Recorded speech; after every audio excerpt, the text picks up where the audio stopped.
You try it. It's almost human psychology. Yeah. But the original saying is not winning isn't everything. It's winning isn't everything. Winning is the only thing. That's the full phrase. Ah, now that I didn't know the second part of that. I know that's insane, right? I mean, it's Yeah. basically saying thing. It's not everything. It's the Mm. only thing. So you're looking at it differently. Welcome back, Charles. How are you today? Uh, Knowing that I'm going to meet you has inspired me to wake up and focus on something esoteric. What I really want to be doing instead of the 9 to 5. But, yeah. So tell everybody what your 9 to 5 is. I am actually a teacher. Hmm. I teach English to children of various ages. But, what have you been really focusing on recently? Oh, well, I've been focusing on three different things. The Rothschilds and the evolution of that family, and then the Rothschilds' investment in the Rockefeller Financial Services. Then I've looked at the renaming of important industrial achievements and like for example the Mauritania being renamed as the Titanic and trying to prove that it's the same ship. And then that also is connected to the Rothschilds because some of the main bankers of the Black Wall Street were actually died on the Titanic. Hmm.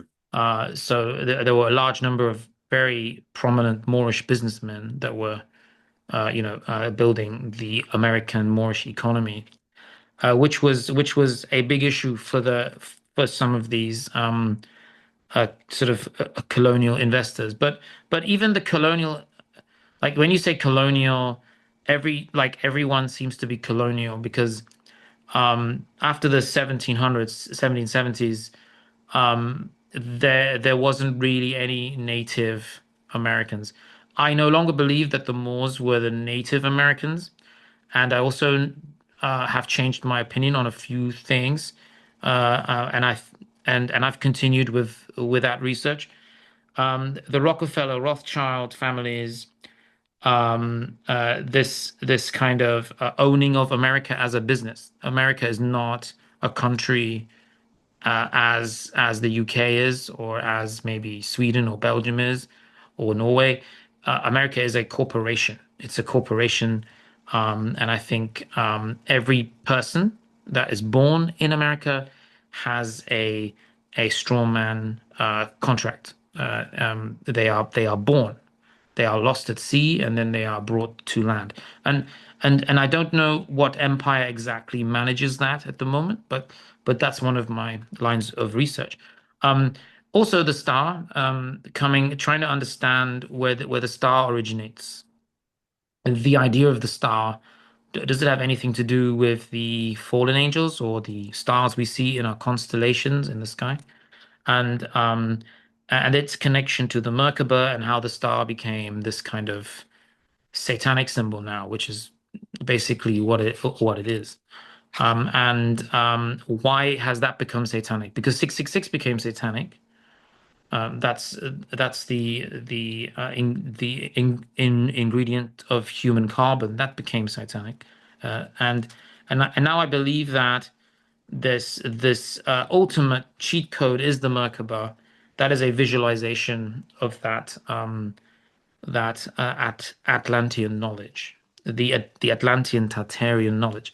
So as we know, the Russian imperial sigil is the man on a horse killing the Tartarian dragon, and that is also inside that star. And then we have the Star of David symbolism. And then I found just recently this behind me, which is the British. This is the symbol that the Queen has been wearing for like many years and previous kings, where you have that symbol of the angel standing on the head of the Moor. Can you see that? Yes. And I think that's the same as the Russian killing the Tartarian dragon. So Yeah. I believe now I've changed my mind a little bit because I've done so much research on the lineage of the Normans that I think the Normans were the Moors, and this is the Norman conquest, basically. So the Tartarians are therefore also the Moors, it looks like. Yes. Uh, so when we say Tartar, we might as well say Moor. So Moor Aryan, Mauryan. So the island of the continent of Mu was at Atlantis. It was flooded, and then these advanced empires ended up spreading throughout Australia, America, Africa, Europe. Yeah, yeah. We see So that with RH, don't we? The RH negative bloodline, yes, where, the yeah, bloodline. Yeah, yeah, yeah. where it goes from what appears to be where Mm. Atlantis was, and then a lot of it goes to certain part of Africa, it goes to the Basque region, and then we've also got it going to sort of Northern Europe and Scotland as well. Yeah. Yes, I mean time was no longer linear for the Moors or the Moors which is what we should call them Moors, um, is time was not linear, so they didn't age because of that. So if your brain doesn't accept the concept of time, you won't age. Like if you're this NPC person, there is a switch that's turned off. If you understand this symbolism, that's how you turn on your switch. So it's basically just sitting in a room thinking about what you want to do. So it's quiet, it's peace, which we are not allowed to have because everything's coming at us from all sides. Peripheral vision, we have things coming at us from all sides. It'll be very hard for you, I think, to just sit quietly in a room. In fact, I think the average human being would die if there was no sound. We've become that reliant on sound, food, death rituals, eating meat, right? None of this was an issue for a Tartarian or a Moor because these people didn't even eat. So there was a sun connection that Yes, we maybe the melanin allowed for the sun, the electromagnetic, yeah. connection. So The electricity darker is the skin, sunlight. the darker the Yeah. skin, the more effective that is. The more melanin you have. And I think Absolutely. melanin Mm. is the real valuable entity, the real valuable thing in this world. And it's mirrored in the animals, it's mirrored in everything. It's mirrored in even how airships were powered. And this has been my biggest thing really this year, which has actually only been a month. But a lot happens once you know where you're going. So Mm. um, I think they were using this red mercury, which is now again being hidden from the internet. I used to find that all over the internet. Now it's hard to find again. Just like the Tartarian maps, they started to remove those, and now we have to put them back ourselves. You see. So I just sometimes it just blows my mind how many things must have been hidden to stop Yes. us understanding that. Yes. And the And people that but have I found a died, BBC program on it the from people that have died as well, Charles, that yeah. for having this information. I've been looking into Red Yes. Terror, the Red Yeah. Terror period in Russia, where people were Red Scare, they silenced. called it. Yeah. Yeah. Yeah. Yeah, people It's were, fascinating. taken Mm. away. They were killed. And I sort of uncovered one particular person who, his first name was Mikolov, that was taken.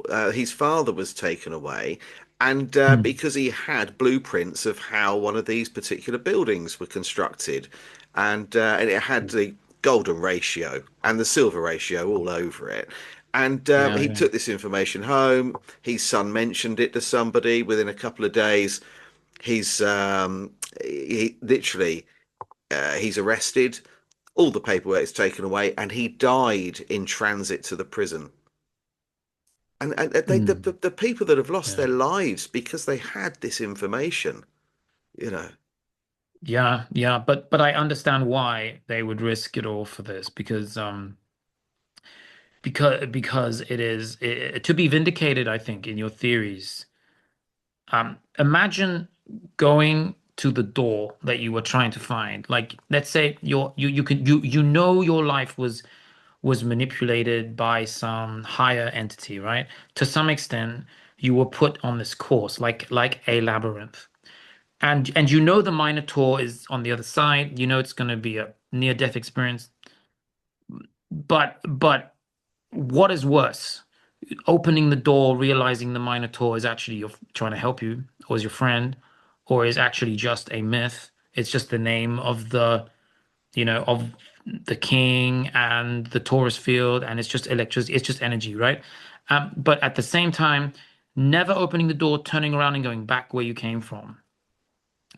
Now, can someone do that? It's like going to my Mount Zion. God is about to give you the tablets, and you say, no, no, no, I can't do it. Sorry, it's like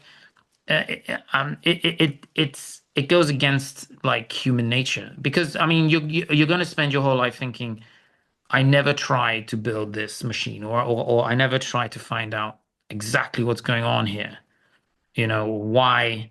Why am I having these dreams, these thoughts, these visions, these deja vus?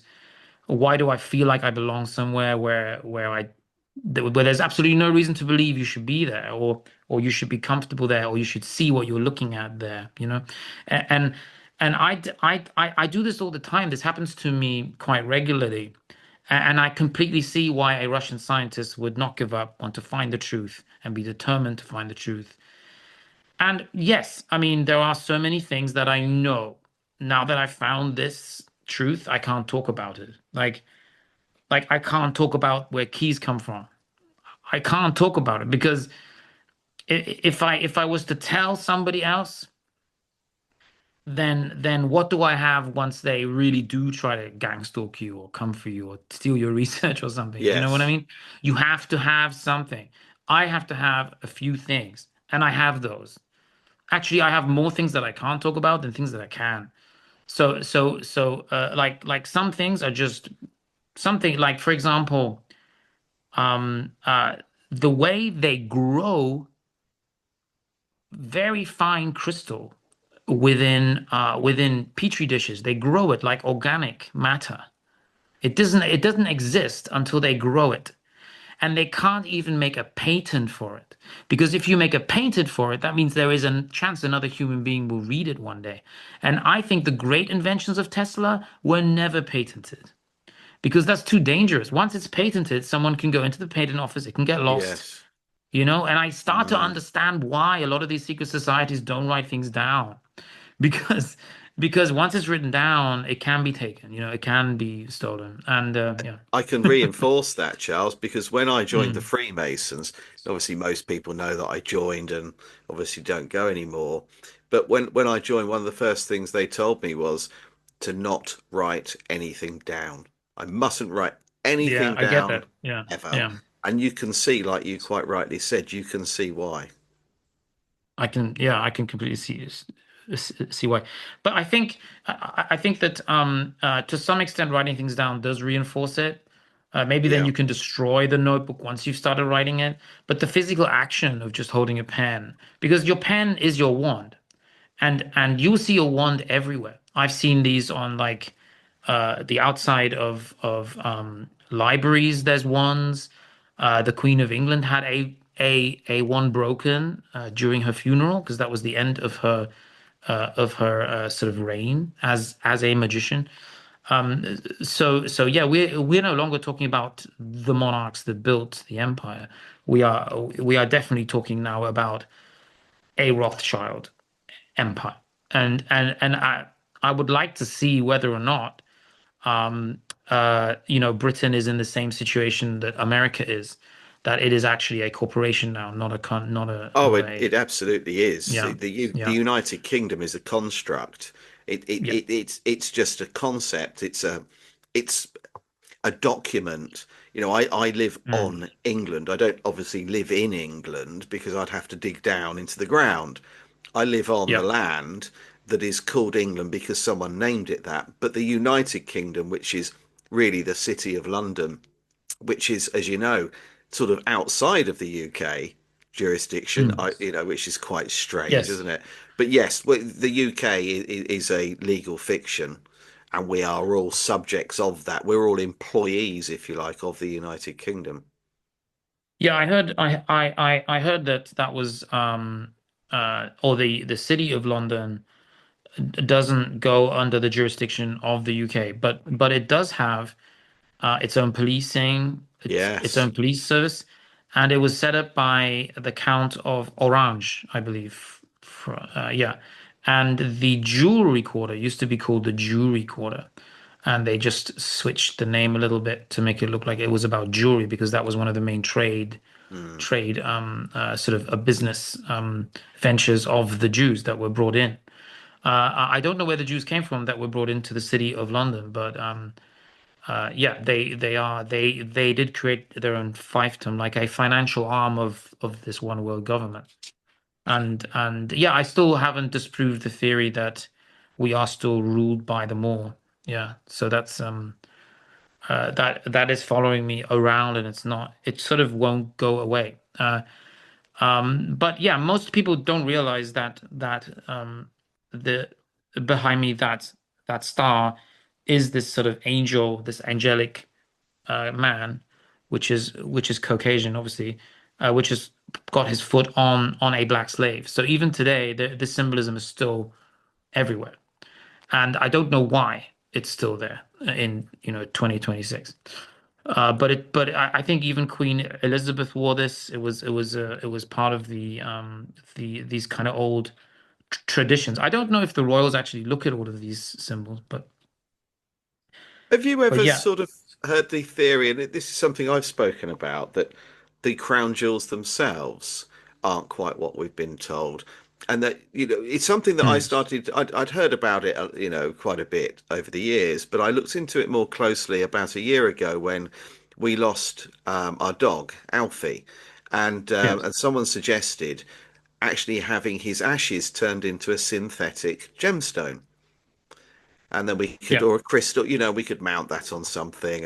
And then it dawned on me that that technology has probably been around for a very long time, and I wonder if the crown jewels, each jewel represents the ashes of someone they have removed, a, yeah. a ruler of a continent or an empire that they have destroyed. And in the crown jewels are the synthetic, if you like, the synthetic gemstones created from the ashes of people that have fallen. Yeah, yeah. So when you go to one of these ancient, like Tartarian Moorish temples, it could have been turned into like an insane asylum or anything. You will see the symbolism that answers every question you could have. Yeah. So there's a post I did actually the other day, earlier today, I think it was, and I was delving into that. I'm going to try to show you that, and just this was the Brooklyn Public Library. Public Library, right? And it's all connected to the concept that America is the real Africa. Uh, Mm.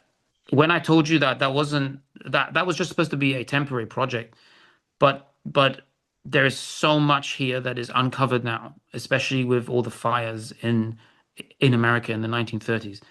There were like dozens of fires in the 1930s, and then for some reason people wrote into it this was a dynamite made the matter worse, or somehow dynamite was involved and made this more serious. I think they were just removing structures that they didn't need, Yes. to continue the narrative. Now this is very like this is a very serious thing because everyone was in on it, and I don't think it was an empire that was ruling. I think it was the beginning of that changeover. And I don't know where that power came from. The Moors must have been evil for that power to leave them and come to like another empire. So I'm not going to presume that just because all of these structures were destroyed that they were good, because if you look at the symbolism in these buildings, because this architecture is still there, most of it. you, it would take you hundreds of years to destroy cities with literally hundreds of thousands of buildings.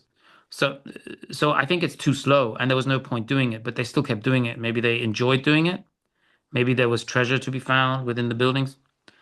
I mean, if they were covered in gold, like the Bible says, if this is a biblical time and we aren't that far from Jesus and I those have a biblical events. I have a theory Yeah. on that actually. But you carry on. But I've Yeah, I'm actually hoping been you looking. tell me some of your theories because I'm very fascinated by one of your theories that there were people like booing one of your things when you were talking, which kind of made me think twice about publicly talking about my theories. But that's fine. I mean, if you look, I mean, you have to go first and you do it, and then more of us will follow. More of us will follow. the I was thinking you're like the spearhead, not the guinea pig. Like you do it. You're there talking. People start saying that's racist. It's not. There's nothing racist about this. This is discovering your own ancestry. How is that racist? Yeah. And so you're but talking you are going to about have to deal with these people that are, yeah, you're talking about I'm kind of worried about you. Like you need some like a bodyguard or something. yeah, you're talking about I was invited to London to give a talk on Tartaria. Yeah. And there was one particular person in the audience. She's a Spanish girl, I believe. And what she didn't like was the fact that, well, first of all, she came up to me and said that I was a Jew, and then walked off. Ah, Um, yeah, so she started attacking me during the Q&A session at the end, and it was because I had said from all of my research when I look at the Cabbage Patch postcards, the work of Alice Guy, the orphan train movement, the incubator babies, all I am seeing. Now, I'm not saying, obviously I know that um, a lot of First Nation, and a lot of the indigenous peoples were moved on the orphan trains all over the place. But what I was talking about was the Cabbage Patch babies, and that it mm, appears to have been Caucasian. And there's a brilliant example of this being demonstrated in Alice Guy's second movie, Midwife to the Upper Classes, where this couple, she offers them a black doll, it's a baby, it's a black baby. These are dolls at this particular part of the film. And the couple sort of shrug their shoulders and are like, no, we don't want that. And then she offers them a white one, and they're like, oh, that's better. And you could see the racism within this. And also in the mm, postcards, all we see are Caucasian or white babies. And I was saying, therefore, if we follow the theory that human cloning took place and these Cabbage Patch baby postcards and so on, and the movies are all sort of hiding in plain sight that a mass human cloning program took place, they appear to be Caucasian, in which case you could say that a large number of the population were created by cloning white babies. And she said, that's racist. And I said, I'm not being racist. I'm not one of these people that is white and hates white people because of what other people have done through history, i.e., the British Empire. And I'm not sort of yeah. hating myself or whatever. I'm sharing information that I found. I'm sharing my thoughts and my research. If you want to spin it into it being racist or wherever your angle's coming from, then you have an agenda that I don't happen to have.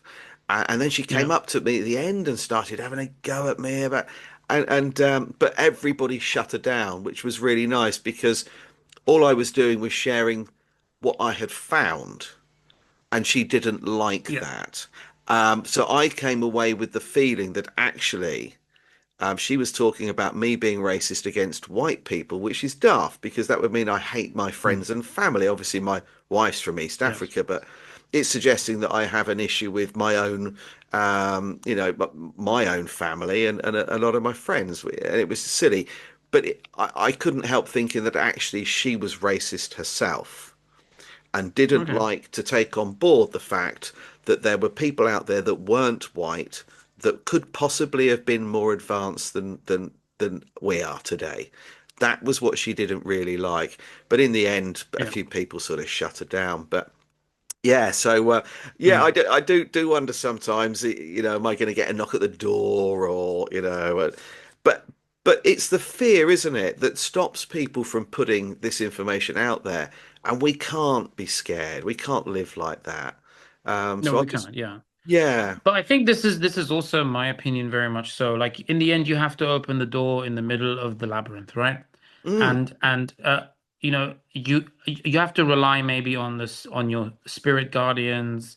You have to rely on some higher power that has brought you to this point. And some people always seem to respond with anger as soon as their yes, own like version of reality is shattered because it's hard to convince people that they've been fooled. They don't want to admit that.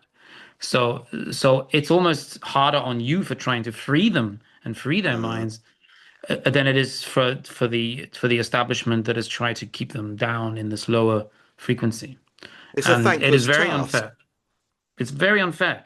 But the job that you're doing is the same job that Jesus had to do in Nazareth. It's the same. It's that we're doing the same thing. And the apostles did it too. And we are warned off that. We are always warned off that that happened. You shouldn't do that. It's going to be dangerous. Don't.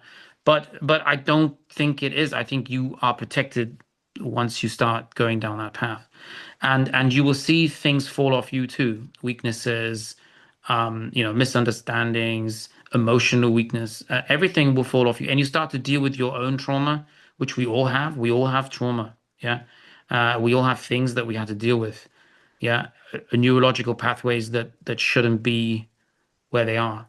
And as you recalibrate yourself, I think you will benefit as much as anyone else benefits from you, you know. Yeah. That's why this is such an exciting journey. And as like whatever your what like everyone has some motive, right? People want to be seen, be people want to structure the narrative, and that's fine. Like I respect that because whatever reason you're here for becomes less and less clear as time goes on. You will realize that you are not actually here for any other reason than because God wants you to be there. And your path is irrelevant after a while. You will forget why you're here. You will forget what your bias was, what your motives were, because this is so powerful, you know.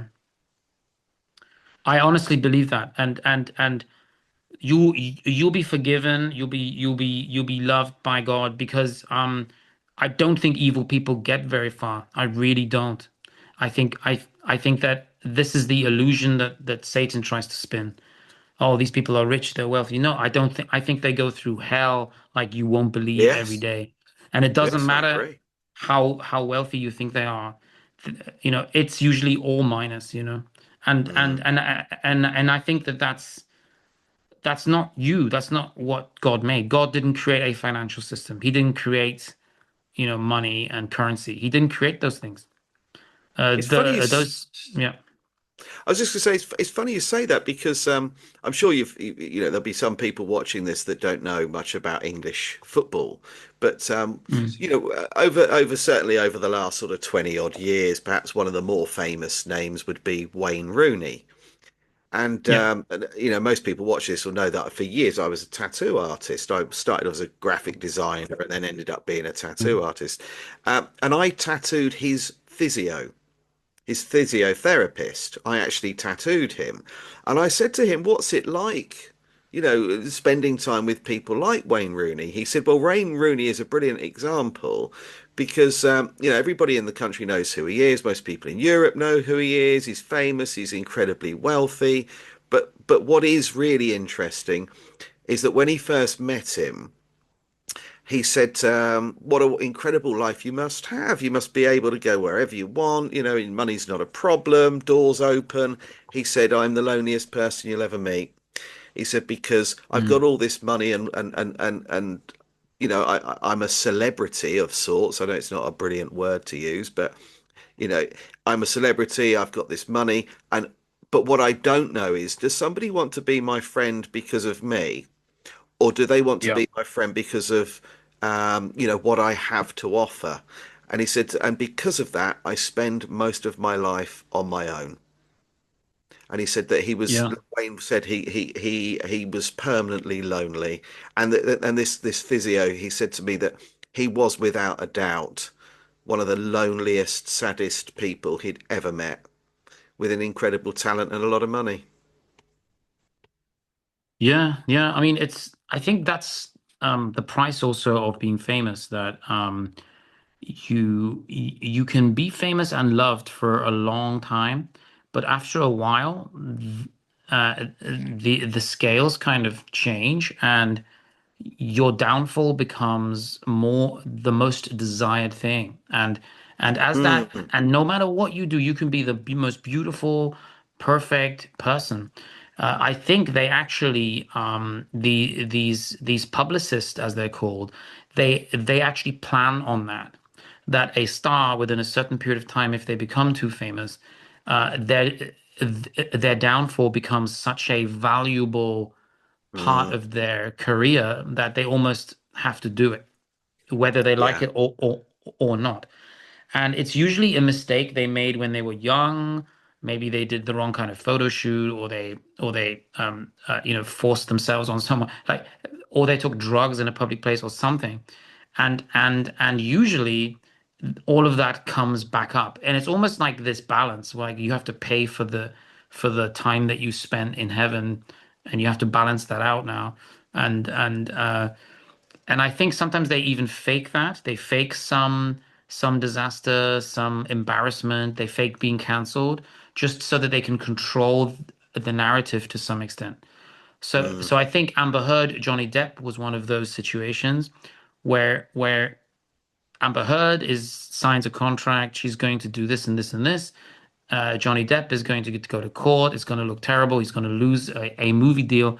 But in the end, everything evens out and he carries on with his career and he has this rebirth, right? Like the phoenix out of the fire.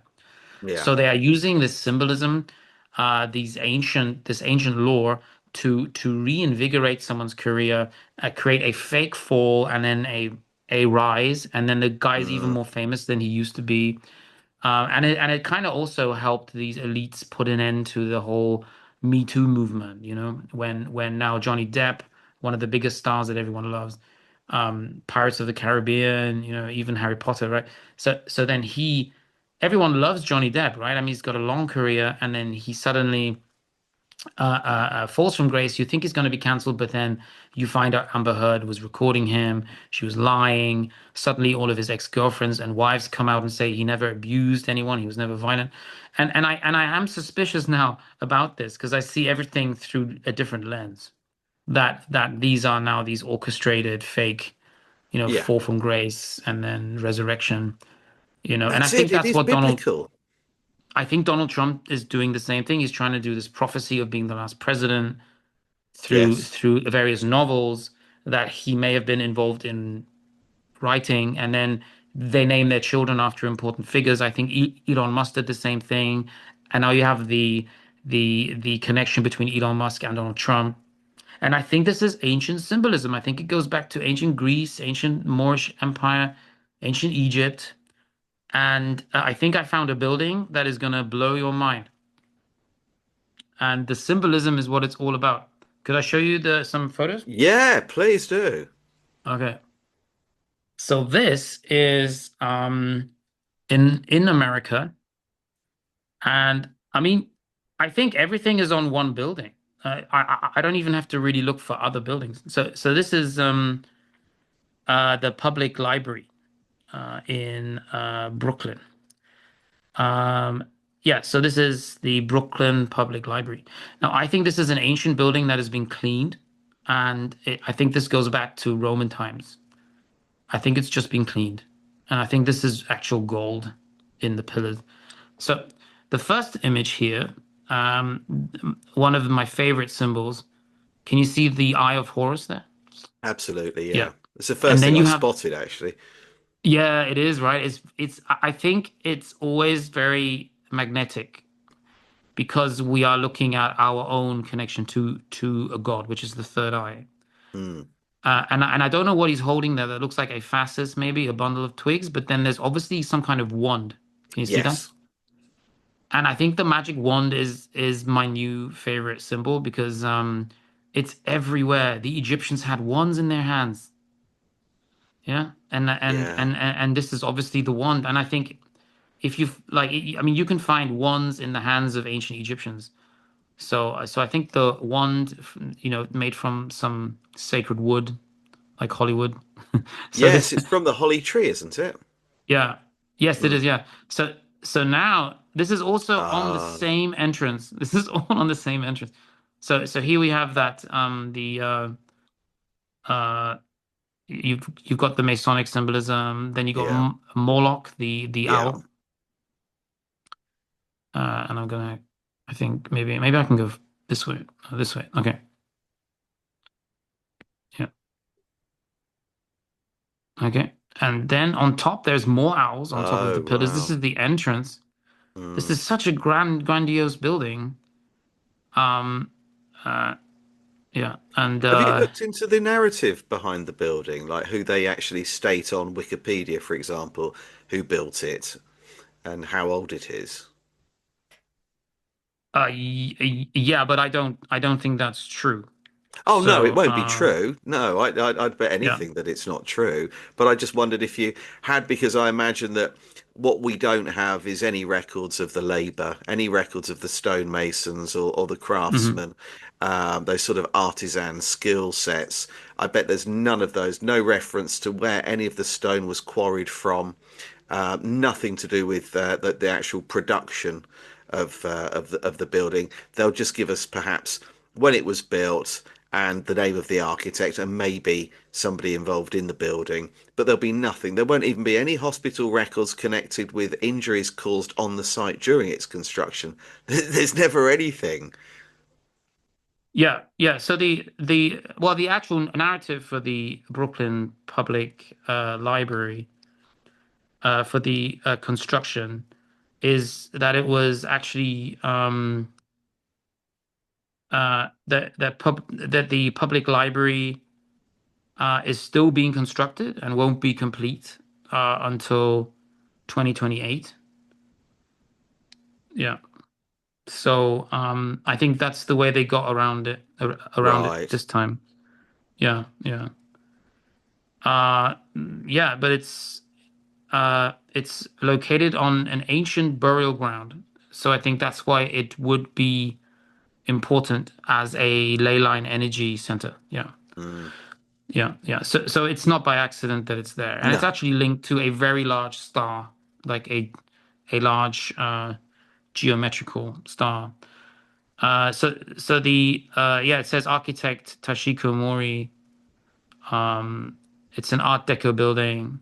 I don't believe Art Deco comes from the 1800s. I think Art Deco and Art Nouveau is all Tartarian architecture. They've just repackaged it for us. It's Yeah. kind of like Rococo Yeah. or yeah, when you see the all of like in America they had to create these new architectural terms just to justify all of these incredible buildings. Yeah. Yeah, yeah. So they're saying here that it was designed to resemble an open book, and the original building was completed in 1941. Yeah, and again, you have the Art Deco reference. Yeah, Mm. but but I mean, I'm sure it already existed in the 1800s because Yes. there are many maps of Brooklyn in like the 1890s. I've got them, so I don't think that's true either. Yeah. So I mean, repainting and cleaning and bleaching Yeah. the building is a really good way to make it look Whitewashing. new. Yeah. Mm. Yeah. But there's It too is many of literally these. Yeah. whitewashing, isn't it? Because it's It is not just the literally buildings, but it's the and history and the symbolically. culture. Yeah. And yeah, Yeah. absolutely. So imagine now what's going to happen when we do look at these buildings with this ancient reference and no longer look at them as something that was built in the 40s. Like Mm. if you look at it like that, I think that's when you begin to obviously. So there's a symbol here, all kinds of like sigils. Mm. There's the crown. So this must have been. I mean, someone knows what this means and why it's there. Then you have the finger pointing down here Yeah. with the triangle. I think that's a reference to to Atlantis, and then you have that looks like a phoenix.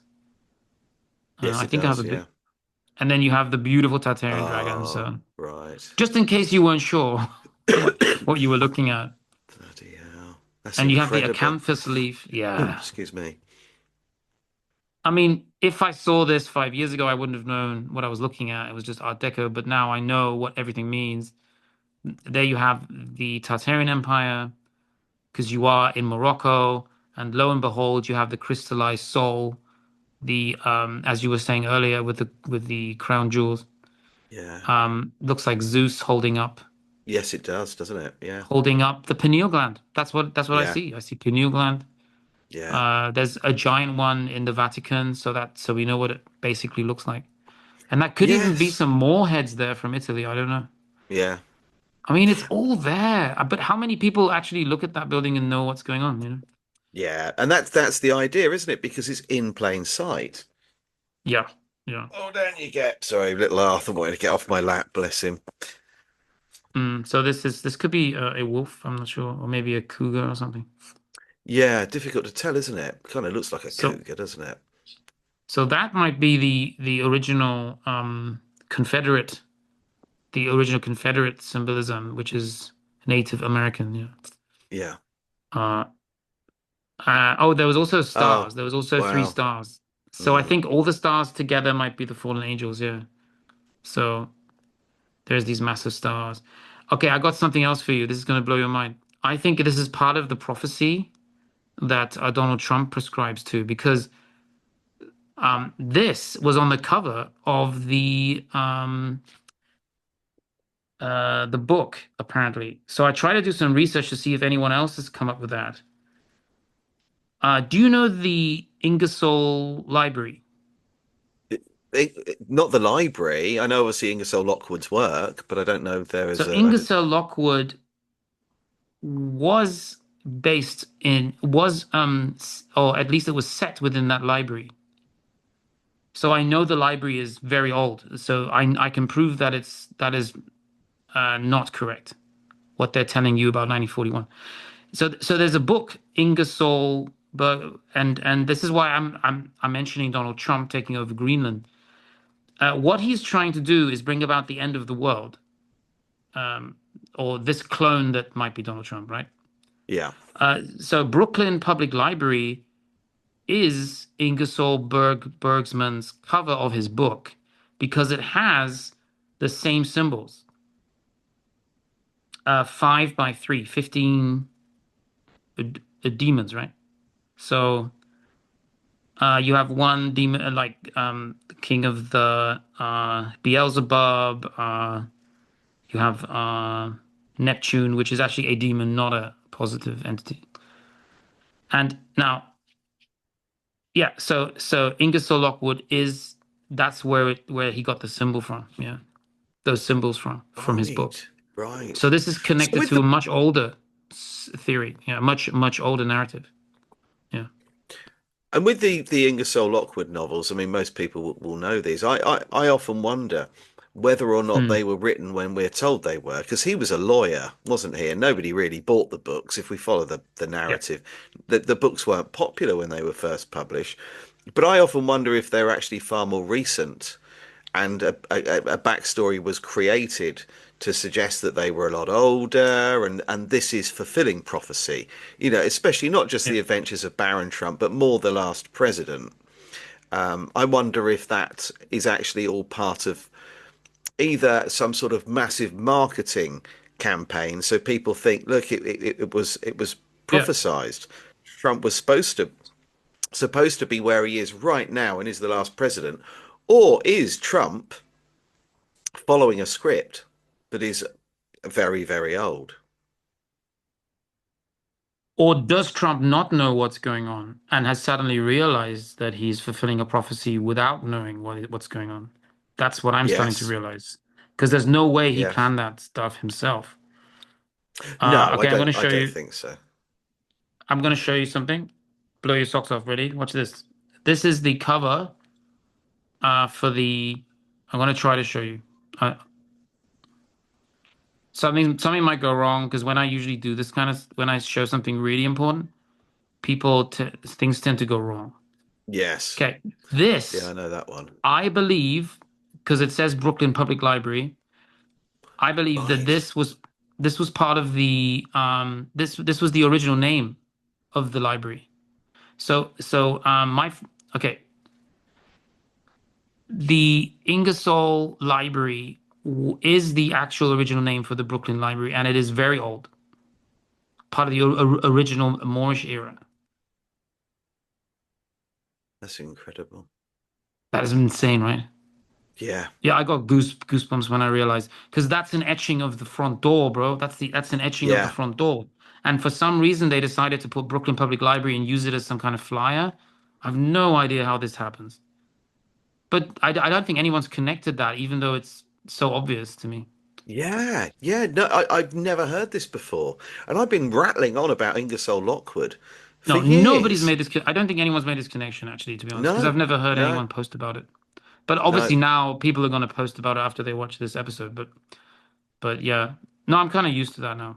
So yeah, no, that's fascinating because it Yeah. Well, that what you'd you like to could say prove is that the it books was, are really old, and it also proves that the library's name was changed, and it also proves that it wasn't built in, you know, the Art yeah. Deco era in the 40s. So I've seen information over the years to suggest that New York was originally called Troy.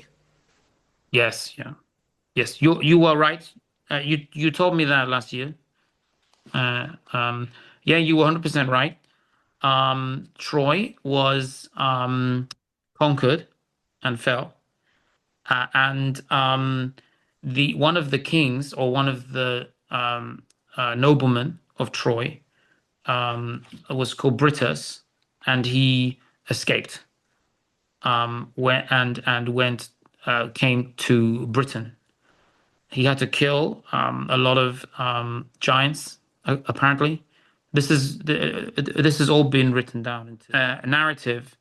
Says that it was the Viking kingdom Jorvik. So York comes from the Viking Jorvik, 9th century, which is only 200 years after the Moors conquered Spain. So we could be talking about the Moors calling the capital Jorvik or the kingdom Jorvik. Because back then everything was smaller, kingdoms were smaller, countries were Yeah. smaller. Yeah.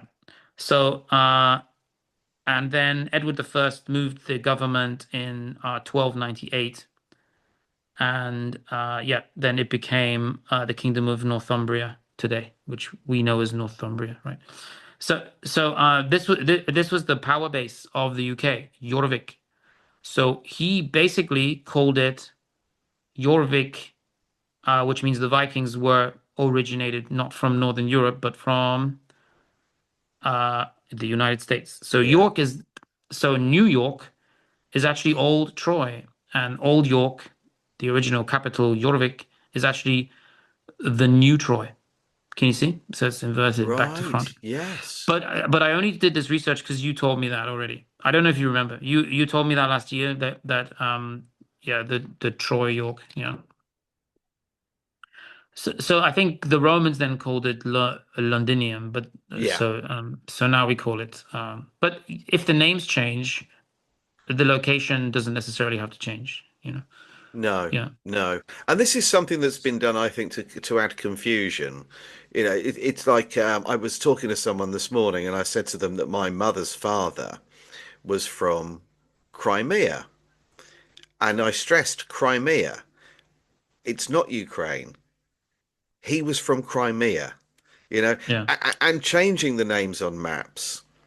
It just breaks down it breaks it down a little bit more, It's doesn't cool. it? Yeah. It sort of almost by giving a new giving a city or a town a new name or a country a new name, it disengages a little bit further, doesn't it? It sort of like Yeah. ruptures the storyline for that particular area, doesn't it? It just sort Yeah. of severs that connection. Yeah, look, I mean, if you look for like countries or cities that have more than one name that don't seem connected, like Netherlands, Holland, Dutch people, Mm, like that makes no sense. But then mm, when you realize Dutch is actually Deutsch and probably Germanic tribes ruled that entire area, and probably these star forts were made by the original, a royal, Moors that conquered the entire world. But but yeah, when you look at why does Britain have the name Britain, United Kingdom? Then you have England, Scotland, Wales, Northern Ireland, actually different countries. So yeah, when you realize that there is an origin to the name Britain, it used to be called Britonum, and in the 9th century they made maps of the Historia Britonum, and it was ruled by the Trojan King Brutus. So, so how many people in the UK know that Britain was named that after the king who came from Troy, and that the real Troy was not actually what we think is modern day Greece, I believe, but or Macedonia, but it's actually New York, and they simply shifted and removed the Roman and then kind of changed the name a little bit from the original, which was most likely a Native American tribe, Mm, you know. So the Creek Indians were the Greeks, and then you start to realize that Troy was actually in York, and that New York is actually not new. Why do we have to call it new? Well, if you yeah. call it new, you can do anything you want. Mm, You don't owe your empire or your city to anyone else. And I think it's about land ownership. It's about, taking yes. away yeah, taking the structures, the buildings, because some of the buildings definitely are very old. One of my favorite buildings in New York is the cathedral. I've posted it a few times. So the oldest I think is in New York is there's a cathedral that is pretty damn fascinating. It's called St. Patrick's Cathedral. Have you ever seen that building? Yes. Oh, you have, yeah, yeah. Yeah. No, I've posted it many times because yeah. I mean, there's even victory arches in New York, Yeah. and Yeah. parades that went through them, and like 100 years ago, where the earliest photographs. But photography existed hundreds of years before we were told. I don't believe the narrative of how TVs were invented. Have you heard that? No, no, go for it. Okay, so there's this theory here that the TV was invented by a farmer uh, who I don't believe had electricity. Anyway, he was called. He was 14 years old apparently, and yeah, this is insane. Like I'm not making this up. Like people can Google this themselves. Okay, so this is the most insane thing. So he grew up on a farm in Idaho. Now we people believe that, and they taught children that at school. That's you know. Anyway, yeah. So this is a fascinating one because uh, I don't think they had electricity back then in rural Idaho. So I think they were like seeing what they could get away with because they simply didn't know where the TV came from. They just found a TV, which is Yeah. almost more amazing than the narrative, the story. Um, and anyway, okay, there's a 14-year-old boy. He was plowing a potato field. I'm not making this up. Okay, this sounds crazy. Okay, but we have to do. I have to do it. Okay. Yeah. No, it's almost as bad as the kite and the key. Okay. Anyway. Okay. Should I show a photo of it? Yeah, I'll show a sure. photo. I like showing photos, and I haven't been able to always do that. So I'm going to show a photo. Okay. I'm going to tell the story in a very nice, patronizing way. And okay. Yeah. So television was conceived by Philo Farnsworth.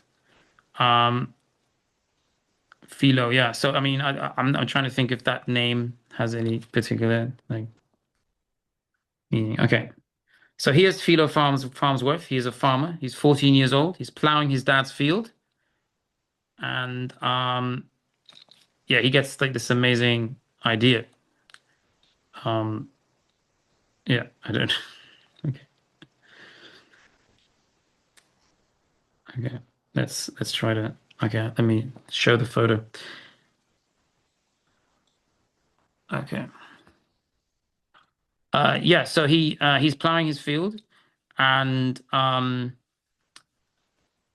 here's a picture of him. And yeah, so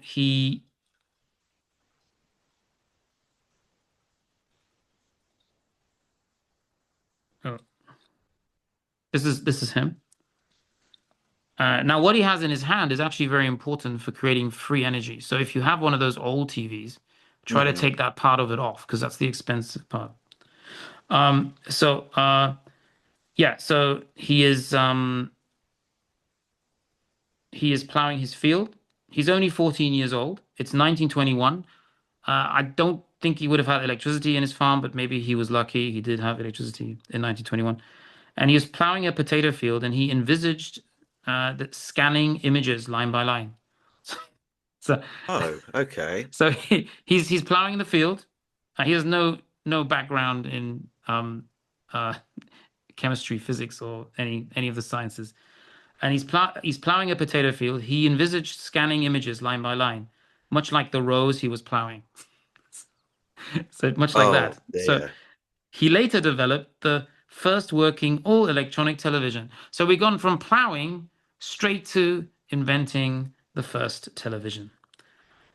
Now, the farm boy idea is wonderful because in 1921, he's 14 years old, and he realized that if images could be broken down into lines and sent through wires, he could transmit pictures, a concept that formed the basis for modern all electronic TVs. That is absolute bullshit, isn't it? I mean, I was That's going to say you the couldn't worst make that one. up, but they did. You, And they did. it's interesting that he's a farmer as well, because that's the backstory behind a lot of the architects credited with American architecture, what we Yeah. would call Tartarian. Um, if you dig into them, there are so many of them, started out on a farm, working on the family farm. It's incredible. Because that's what everyone was doing. So that Yeah, what they haven't got anything else, have they? there's nothing else you can say. I mean, Mm, there's no Americans in European colleges and universities, and there simply weren't supposed to be any in mm, the United States. But if this man was involved in the TV, I guarantee you he was in a Moorish university that existed, but that history has been removed. If yeah, he actually did invent anything, and it looks like there's a man holding something that he found, and we are supposed to think that that's a farm boy, but I think he went to a Moorish university. If that was indeed the inventor of the TV, he would have been at a Moorish university in America studying this. yeah. And sometimes there's a lot of photo editing back then too. I think they had computers, Photoshop, everything. I Yeah. think so So, too. Yeah. so I mean, his family struggled financially, but somehow it says they had 160 patents. I've no idea how a farm Wow. family, yeah. Wow. So they've attributed 160 different inventions to this one man. It's just like when they attribute, those competitions for architects building these massive Yes. structures, and they attribute in the end accidentally probably because they're not keeping record of their own falsehoods. So it's like hundreds of buildings built within 2 years Mm, in the United States. Like Michelle Gibson did that video the other day about these castles, gigantic Moorish castles you will never see unless you follow her, basically, like these massive castles, and they're all attributed to a guy who wanted to win who fell in love with Alhambra Palace in Spain and started building. You can't do that. That's centuries of knowledge. Some mm. of that is secret knowledge that they don't just give to anyone within architectural schools to create these vestibules and alcoves. But apparently, TV is one of the greatest inventions of this human race, once again, invented by a farmer in Idaho, who I guarantee would not have had electricity. No, So, yeah, yeah. that's But apparently, incredible. he's another self-taught inventor who stole some great, Moorish inventions. So yeah, really, really fascinating that one. I think it's one of the best ones. Yeah. So apparently, there was some problems with the patent office. All of this is Yeah. unnecessary. You're trying to find out who invented something, and you have to read through paragraphs of the U.S. Patent Office struggling to understand his sketches or not allowing him to demonstrate because he was too young and all of this. It's just I don't believe any of that anymore, and I don't think anyone No, should. And no, I totally agree. I tot and Yeah. yeah, I mean, I was looking species into a bit. were the traditional Homo sapien that Mm, me and you uh, are are uh, are part of that empire or that lineage. But Saint Christopher was a Senesophaly, and he was one of those people that comes from a different Nephilim line in Indian. Um, so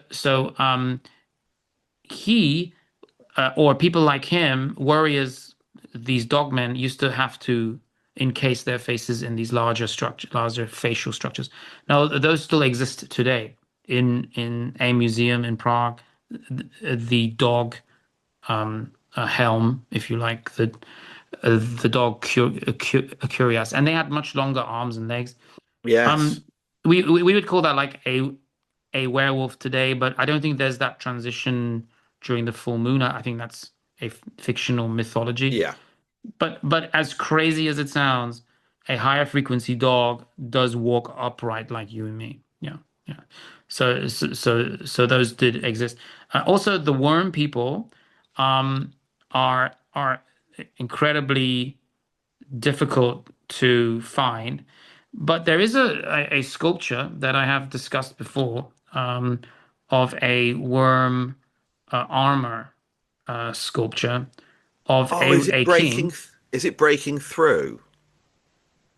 Is the image the where the possibly. this sort of worm type sort of creature is breaking through it? Yes, he's kind of peeking out the front, and Hmm. either he was frozen in place and then a sculpture was made, because I've realized that a lot of these sculptures are not actually carved traditionally. No. But Hmm. but there are so many different types of these. So this is the traditional dog helm. Yeah. These are all over Europe. These are easy to find online. So if you know what you're looking for, but there's an old story of British knights also being these worm people. Um, and if there's truth associated with it, usually it's harder to find. But they used to want a maiden's tears to be stroked on their armor. That's all they ever. That's the only connection they had with female human women. And this is a very old tradition that knights have the tears of a maiden on a handkerchief, just soaked on a handkerchief, and they would hold that to their faces. That was their kind of thank you for protecting her, because in the end, their only real contribution to the medieval world was to defend, and they would hide within this armor. And we now struggle with parasites. I think everyone does. I think the majority of people that die of old age are actually dying of parasites. And these are like smaller versions of these creatures, and they were able to control armor and move about. There are many stories of those. There's a sculpture there in Germany where there is a worm knight. And yeah, I mean, obviously those simply don't exist anymore. But we could be related to them. I mean, our faces are not don't aren't really easily connected to other species, right? Yeah. So yeah, there is a theory that we are kind of connected to these worm knights in some way, but they used to hide within the armor so that people wouldn't see their faces. Yeah, That makes but sense, doesn't it? yeah, but there is an electromagnetic element. Like, Hmm. uh, I mean, there is one very famous suit of armor that is basically, as you said, a Faraday cage that has sort of these antennas on that are like cathodes and anodes, and then you also have the material that they're made of, and this kind of Fibonacci sequence to Hmm. heighten it. Sometimes they had actually pockets of electrical wiring in them, and yeah, it's fascinating. It's a fascinating topic. Yeah, I have spoken about this Oh, this one before. yeah. Yeah, it's Now there's a incredible. real one and there's a fake one. Now this is the real one. There is one that is similar, that is fake and modern, but this is actually a very old one. It's incredible. And you can see here what I mean about, first of all, if you look at where the elbows are, but look at the Yeah. waist. I mean, the waist itself, it's too narrow. There is no way we could wear something like that. You wouldn't be able to Yeah, it breathe. is strange. Yeah. Yeah, It doesn't look, yeah, like something you'd expect. Yeah. yeah. And Well, I just, think they were enhancing their physical prowess in battle through electromagnetic engineering. And I think it was way above or way beyond even memories. Like the idea of tattooing yourself is to hold memories under your skin, right? yeah. And I think tattooing was invented by the Tartarians. Even the Tartarian kings of Russia had tattoos of dragons. Even Tsar Nicholas had a tattoo of a dragon he got in China, which was around about the fall of the Tartarian Empire. So I mean, they had to have these marks to connect them to the empire, Yeah. and I don't think you'd create this kind of intricate carving without it having some effect on the actual battle itself. And it's just something that we don't understand. We don't really Yeah. understand. I mean, if you were But confronted by mm, somebody wearing that, or a group of people, yeah, it a would whole, impress. Yeah, you'd be impressed. yeah, and You you think would I go, don't have a chance. exactly, exactly. You're also, at the moment you see them, psychologically, the battle's already over. Yes, it does help actually psychologically. Yes, that's true. And I think you see that with the Japanese too. The Japanese did also do that. They put like animal skins and over their faces and painted themselves into these clowns. Hmm. And I think the clown was also what the Nephilim did. The fallen angels painted their faces like clowns. So the fear of clowns is very much linked to the old Hindu gods that are dancing about, have these blue faces, Yeah, because they wanted to try to. I think they were very creative. They gave us a lot of these ideas like war paints, armor, all of that, metal work, all of that came mm, from these demonic entities. But when you look at something and it doesn't make sense, I believe it's almost always a connection to the old world. So I'm not sure that, for example, that extra space in front of your face was for yeah. a human. No, I don't think so. I don't think so at all. Because And how again, difficult is that to make in the 1600s? well, it's interesting you say that because if you actually look into it, which I've been doing, and I'm sort of getting ready to sort of share the information, just on Facebook, but I'm still sort of, Yeah, dotting the I's and crossing the T's. You can see there clearly the waist, how narrow the waist is once again. But yeah, but but what's really interesting in the 1500s there was apparently in Germany a whole battalion kitted out with suits of armor, and there were approximately 10,000 soldiers are wearing armor, significant armor, not just a few plates yeah, here and there and a helmet. Um, but where they say it took place, there is no evidence to suggest that 10,000 suits of armor were made anywhere. There's no remains of anything. You imagine the production process, the you know yeah, the temperatures that you would need, the workforce you would need, and actually it would take more. If you look at some of these famous battles that have taken place in history, where we're told blacksmiths made these suits of armor, they were hammered out by yeah. hand. It's a lie. It's a lie. Yeah, It yeah, is because the production involved in doing that, just one particular army, is more, and this particular one that took place in Germany, which I've been looking into, where there is no evidence whatsoever that anything was yeah, ever mined, dug, burnt, nothing at all. There's no yeah. evidence of anything. There's no remains of Yeah. anything like that. You think the trees that you'd have to fell to Right. fire the Yeah. the furnaces to do this. I think it's harder to make a suit of armor than it is a locomotive. Like Well, they I reckon have. that.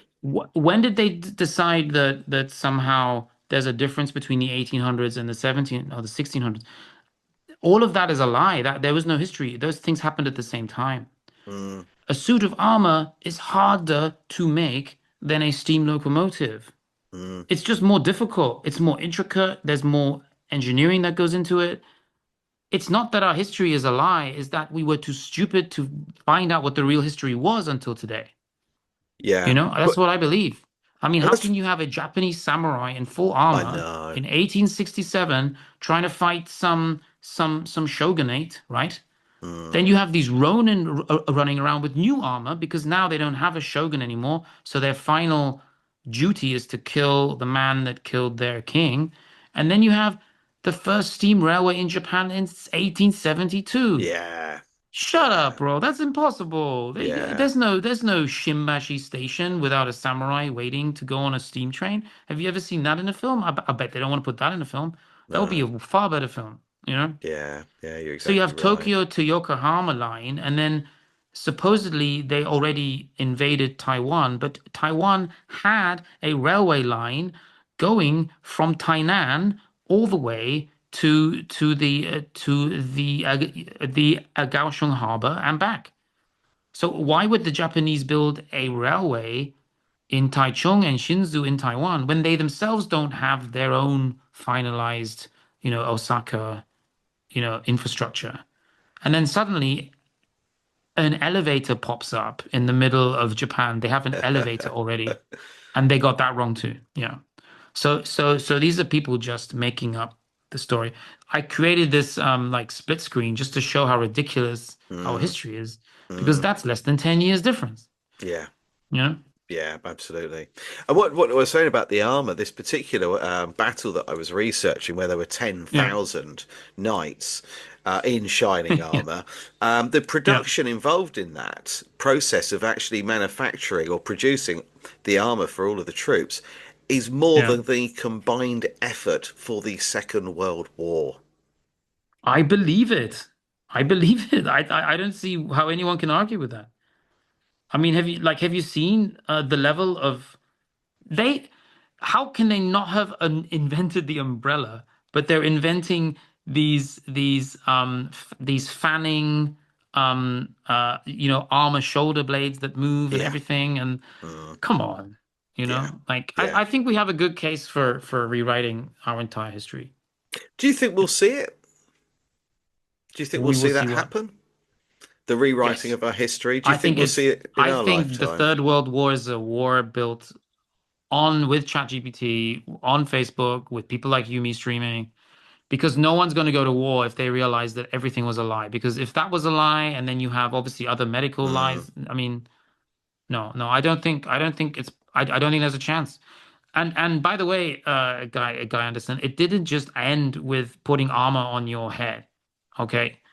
Do you know what else they were putting armor on? well, animals, horses. Horses, Mm, wild boars, they were riding goats, like, mm, and they built perfect armor for those. So there's some other technique that does not involve the Blackmore Smith, you know. mm, Why are they called blacksmith anyway? Because in the end, you have to be a little bit honest, right? I mean, this is an empire we don't understand that is gone. It's gone. mm. Yeah. And the ancestors have no idea. I want to say we because these were white people who did this. They severed the link to such an extent that you can ask a Moor walking down the street and they won't even know that they're a Moor. That's Yes. that's the terrible thing you Yes. know I've and had we that don't know that we were conversation. we were one empire. So the whole one empire thing, this Klaus Schwab thing, wasn't actually a negative thing. This is why the devil is repurposing positive things in the past, and they came Mm, down. We were building towers of Babel everywhere, and suddenly our languages switched, and now we can't do that stuff anymore. And I think our yeah. language was not a spoken language with an alphabet. I think it was Hmm. symbolism. I think we Symbolism. were Yeah. talking like humma, hui, hui, hum. I don't think we were, and we think that's backwards, like unga bunga. It's not. It's far more superior when you're actually just on a frequency that is much Mm, higher than the Rockefellers allow us now to obviously yeah. use. But we think Yeah. we're stupid when we're doing these baby noises like ungang unga. But actually, well, oh, you could express so much more with that. It's not Mm, limited to definitions and meanings. But yeah. but no, it was not just the people. It was everything. They were like doing like the full horse armor, and the horse was able to Yeah, move. Like it's not yeah, that is absolutely far superior than impossible. anything I've seen in the modern world. I don't know Mm, like why we attribute this to some ancient past, we shouldn't. no, and a horse couldn't Yeah. wear that. There's absolutely no way a horse could wear that and Yeah. actually survive Yeah. it. It wouldn't be able to. It's ridiculous. And Yeah. even if you were, if your job was to make armor I think for that's Holy Roman horses, Empire, right? Is that Romulus and Remus? Yeah. yeah. But That's crazy. look at it. I mean, the weight on that horse. What are we talking there? A Yeah. suit of armor could be like 80 pounds. What's Could the it be horse some kind weigh? of liquid mercury or some metal that was, Yes. yeah, But maybe, look at yeah, the, some very thin. Yeah. the neck on the horse itself. I mean, that to actually be able to create that so it can move. Do you All of think that those these weren't independent weapons? joints. Hmm? Yeah. Do you think these weren't weapons for hitting people and cutting people up? Do you think there's something else there as well? I There think the was, sword might have been added. I think they were yeah, I using think it could be direct energy electromagnetic. weapons. I'm thinking, Yeah, yeah. yeah. I think that that is kind of what we would call a wand. I think they were ones. Yeah. Oh no, Yeah, I haven't made that connection. Yeah, that's great. yeah. I think that that's what they were. They certainly weren't going around trying to. What would be the point in hitting somebody that's wearing a suit of armor with a sword? You're going to Yeah. dent it What? or ching, scratch it. You're not going to take someone's head off that's wearing a suit of armor. Yeah, I think all of this was ceremonial though as well. I don't know. Yeah. Yeah. But again, they're the waist. I mean, not Look only at is that it, thing. Yeah. and That's look not a at where the human. elbow joints are in comparison to where the wrist is. The elbow's And the too high up. shoulder. Yeah, yeah, Shoulder, yeah. yeah, it's all wrong, isn't But it? just look at this, man. This is supposed to be like the 11th or 12th century. Like, what the Mm, hell? yeah, Looks like a radiator or something. does, I doesn't it? think, I think we are so stupid. The human race is just so like, I think we're so dumb. I think we What sort just of think visibility everything's would you about have? killing, right? Everything's about Yes, death. yes, it is. That's Yeah, not a human face. What the hell is no, that? Look at that. That's like something out of Lord of the Rings. But this is a historical armor. This is yeah. not. But what if, Okay. and this is kind of something I keep returning to, what Yeah. if what was inside that? I mean, we've seen Rise of the Clones, Attack of the Yeah. Clones, sorry, the Star Wars film. Yeah. What if Yeah. what was inside those wasn't actually a life force at all, but actually was Mm. robotic? Yeah. Yeah. I mean, they found wires in some of these, Mm. for a fact. So they I strip all of that I know that. out, and we're left with the suit of Yeah. armor, and what was in it was basically a robot, some sort of android robot. Yeah. I mean, do you know that penguins have the largest pineal gland of any creature? No. And they've been farming them to take their pineal glands. Oh, yes, I've Yeah. heard about that, but I didn't know it was the largest. So I have a feeling that we are just the first to wake up, and in the end, maybe all animals will. And Mm, it's just we're just in one point on a timeline where we are now abusing our power, and then we mm, lose our frequency, and then the next, mammal or reptile gets a chance. And I think sometimes there's an overlap, like some reptiles are still able to consciously communicate and remember and are aware of their own existence. And then if we mess it up, if we lose it, or if the die kind of turns, or if some kind of balance is lost, then we mm. lose that frequency, and then the next invention or the next creature is allowed to rule us, Yeah. and then we become the slaughterhouse, Yes. inhabitants, Yes. and I really feel like and I think feel like there's always this demonic entity that is trying to push us into the bad, the negative, just to see if we are able to, in the end, find our own sort of higher self. Mm. And I think if we don't find that, we may lose it. We may lose our frequency. Yeah. And Yeah. then I mean, because I think there's some evil connected to it. But I don't know if the evil is just past creatures, past lineages that lost their power, and they're kind of jealous at us for not having been pulled down on all fours again like we used to be. Because we used to be hairy, we used to be on all fours.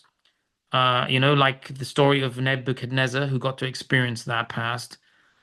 God cursed him, and he had to walk like an animal on all fours and hunt and eat wild things. and I think that that's the game, and I that's why I think I can confidently say that not all humans are human. I think some of them have come back here with all kinds of weird like cloning activities or Mm, to and I think this armor was theirs, and they have now lost that power, but they obviously had great skills, great yeah. The uh level of work, the yeah. craftsmanship is just insane. And we're being told that was Yeah. all hammered by hand. Yeah. No, I mean, I think we have to look at the armor the way we do the architecture. That it's Yes, something we don't understand that came from a civilization that was far more advanced than we are. absolutely. Yeah. Absolutely. I Yeah. totally agree. Well, thank you, Charles, for joining me again Cool. today. Okay. I really Thank you. appreciate, Yeah. yeah, Yeah. I It's really lovely to chat with you. appreciate it. There's always fun things to discuss. Yeah, and we should maybe do this once a month because you're always Yeah. researching things, and No, often I have we always got something to talk about. I'm researching the connection between airships and modern airplanes because that jump doesn't make sense. So maybe no, we'll it talk about that doesn't. next time.